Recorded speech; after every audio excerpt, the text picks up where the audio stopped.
Alright, it's Yo Boy coming at you with your favorite weekly Bionicle fandom review podcast, narrating for the 100th consecutive week in a row. Thanks for keeping us number one. Let's get a round of applause.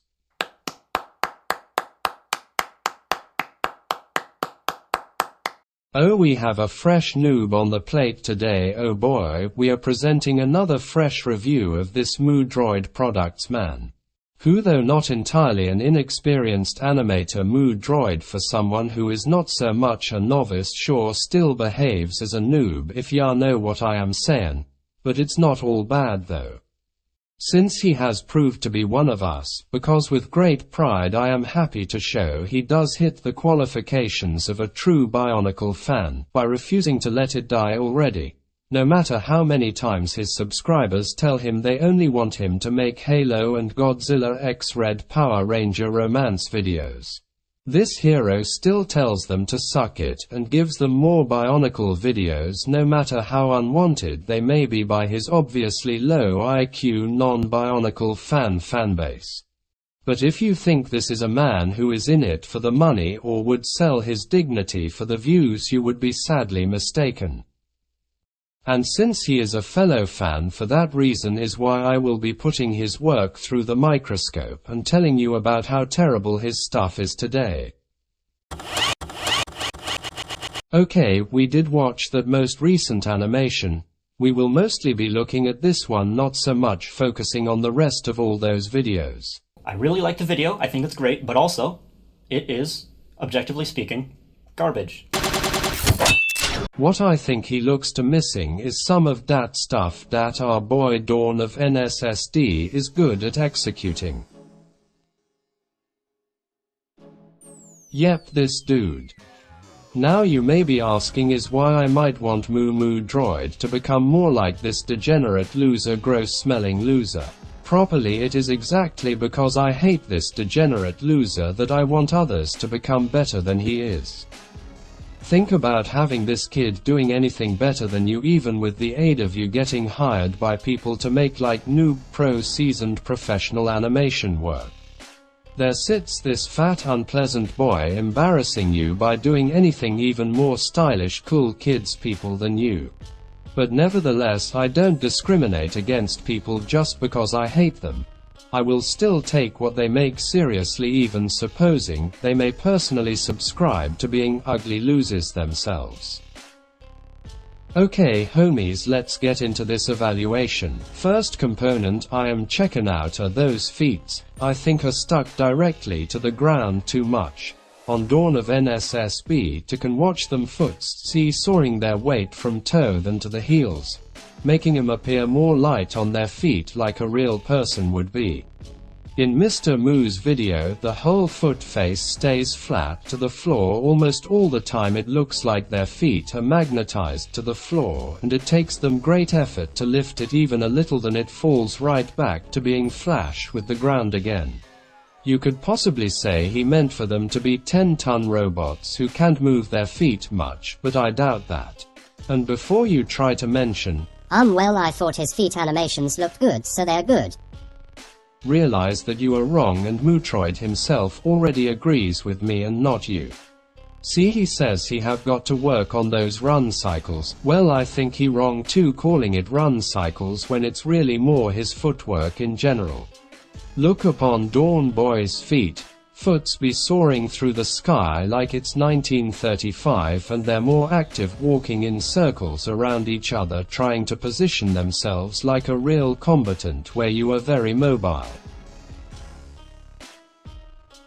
Moo Man, it's not too large a problem, but they stay in the same orientation, each on the left or right side, the whole time. More laid out robotically, you could say. Okay, wow, run cycles are certainly part of the problem too, cause look at that terrible run. His toes virtually do not leave the ground in any respect in this running. With this other dude, they are basically flying in the air, and Moo in the hood just has them much more stuck to the ground like glue, other than a few super jump attacks that don't last for very long. Look at this little toddler kick compared to the Dawny massive boy kick. Well, MooTrader does appear to be better at having an impact look like it hit hard. He could do with animation properties deployed by the Dawner man.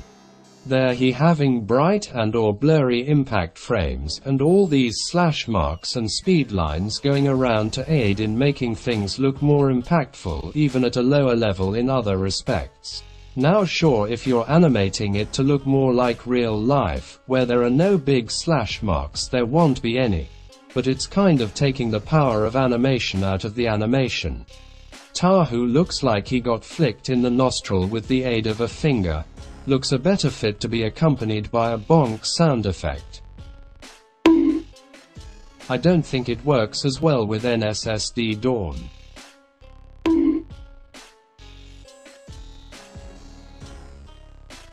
Lol, Tahu's knee to the face does not look much better.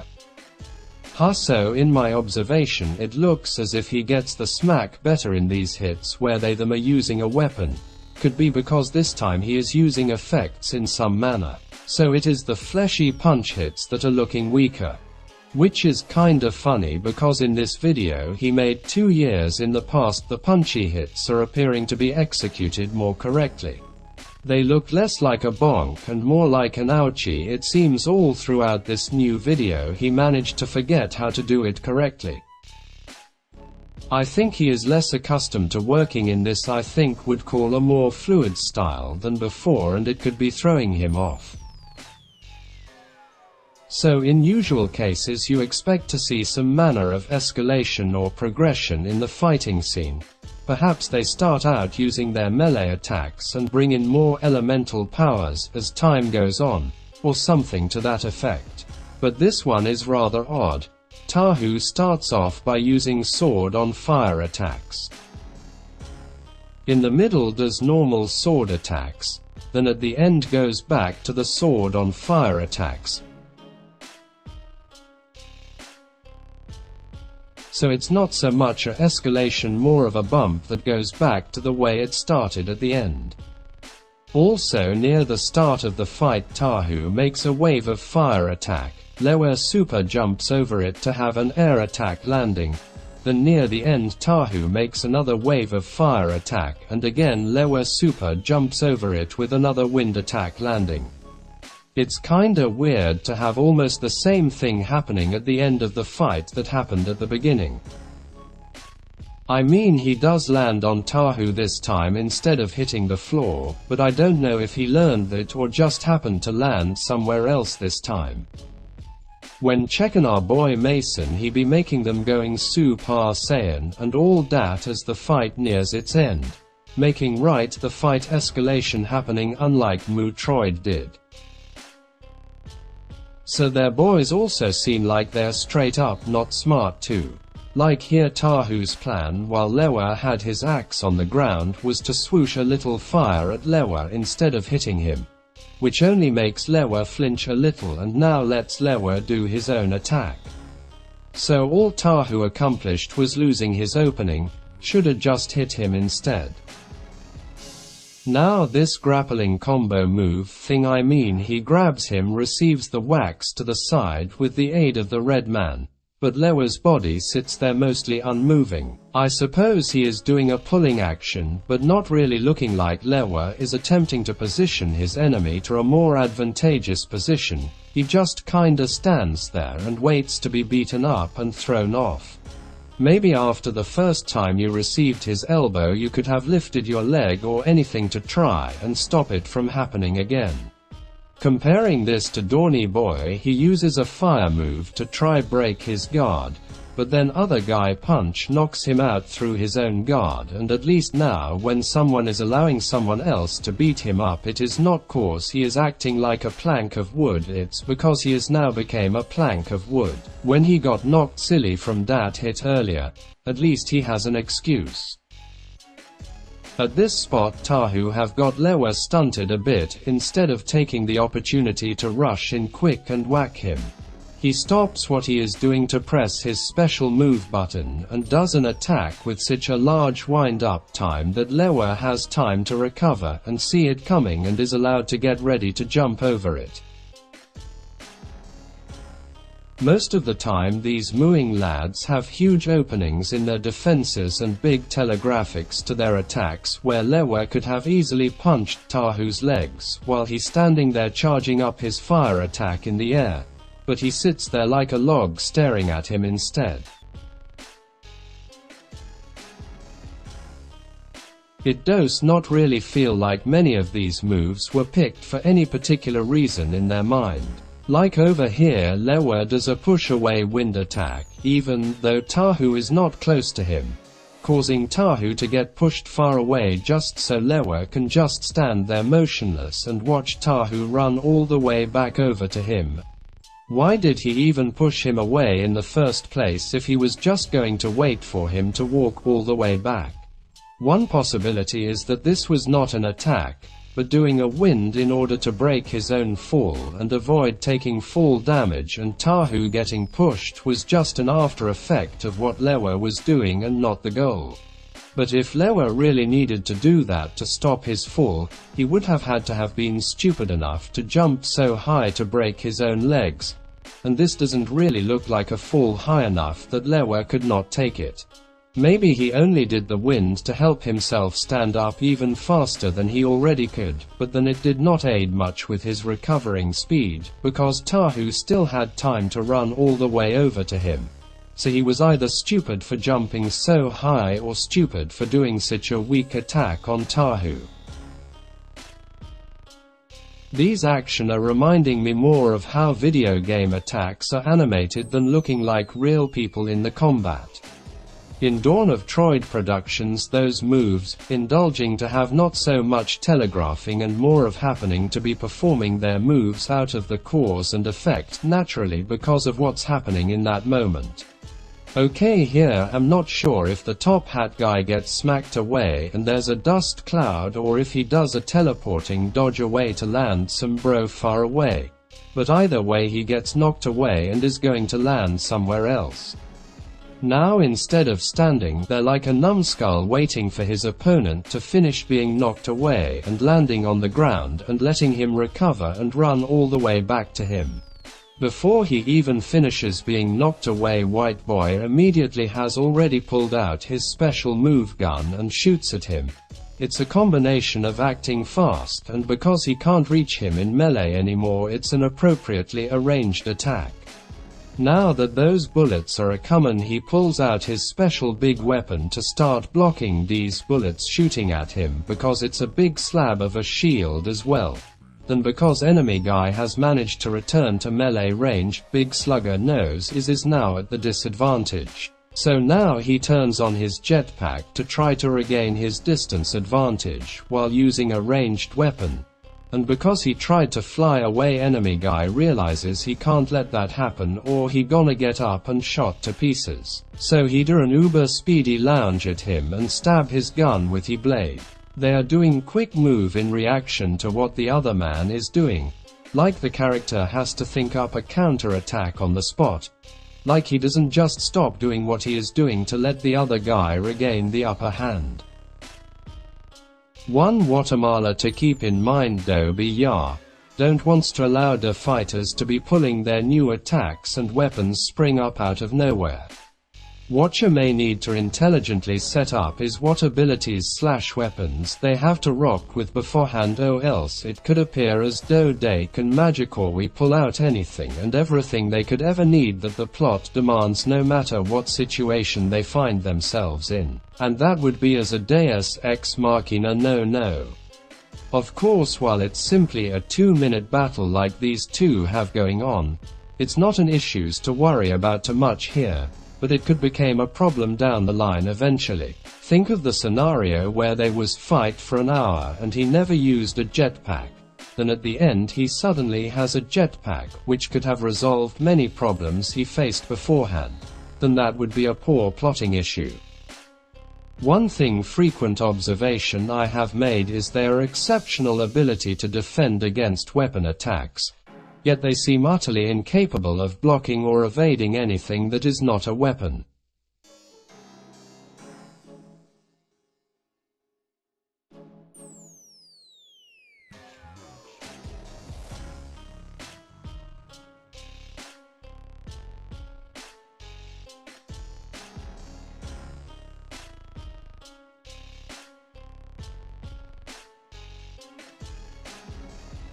It would appear to be the case that every single punch-kick attack landed 100% of the time, but I could not find a single time where a punch or kick attack is even attempted to be blocked or dodged by the other man. Consequently, they only ever find themselves continually only ever to block and dodge the weapons.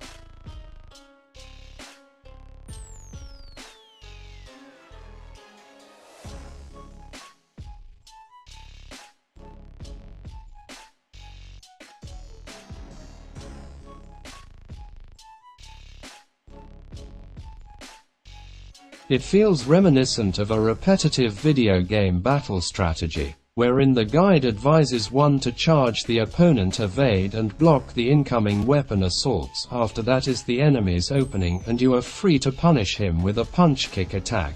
Repeat this calculated sequence 3 times, and victory is assured.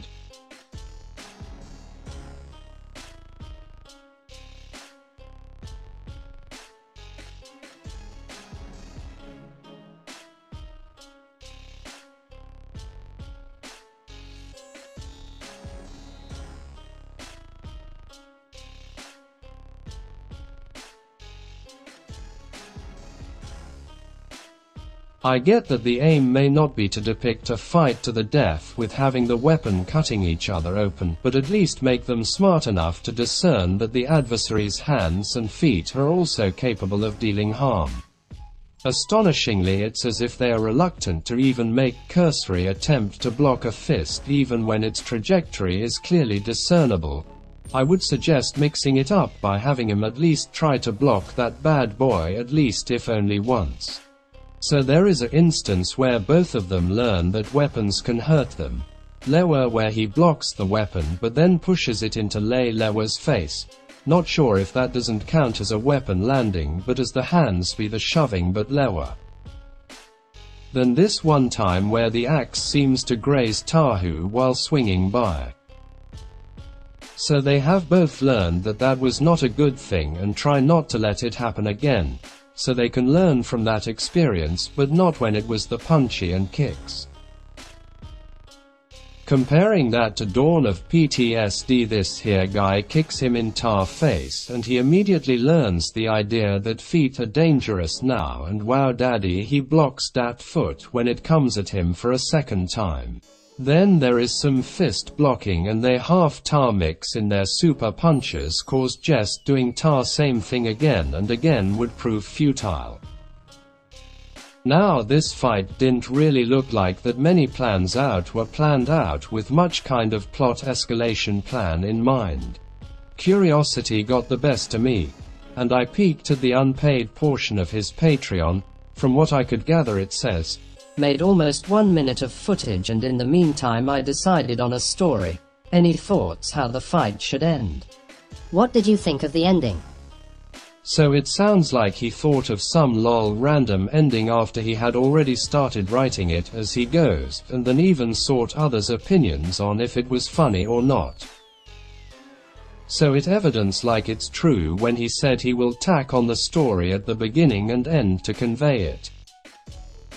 So if you were in the mindset that the themes and plotline is the important part in fight scene, then you would be happy to know he made it up as he went along. So he could not have been integrating the storyline into what was happening in the action because there was no storyline in the first place. He likely had an idea of the goal but could not make it specific in detail. Well, let's delve into the scenery depicted in each of these videos. Well, each of them just have a boring flat ground, so they both fail. Moo used to have captivating landscape before in the videos, but that fact of doing it in whole other videos does not rank this one video any higher.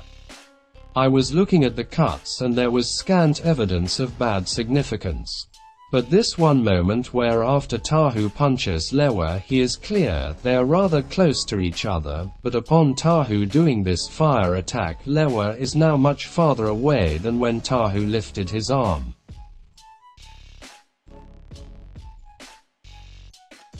So in closing, graceful and enigmatic bovine possesses an uncanny ability to gracefully surpass the animation of the Dawn Boy when it comes to moving their arms around with dancing or engaging in rhythmic movements. When he really commits to an action, it has an undeniable air of elegance.